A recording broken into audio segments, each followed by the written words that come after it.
बिस्मिल्लाहिर्रहमानिर्रहीम। जैसा कि मैं हमेशा कहता हूँ कि आप इन अल्फाज़ को याद कीजिए और इस बग़ैर तर्जुमे वाली आयत पे से तर्जुमा करने की कोशिश कीजिए।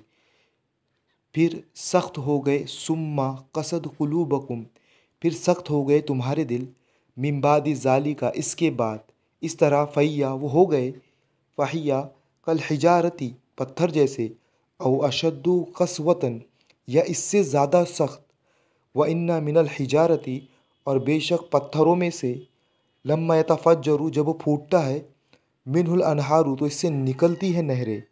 अब यतफ़ज्जरु में अगर मैं कन्फ्यूज़ जा रहा हूँ तो यतफ़ज्जरु मैं आपको एक बता रहा हूँ, यहाँ से उसका तर्जुमा देख लेना है। फूट निकलती है उससे नहरें।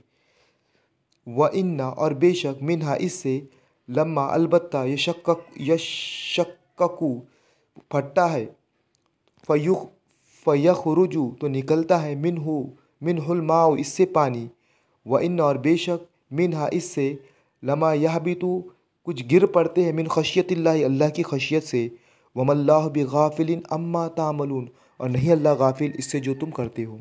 इस तरह से तर्जुमा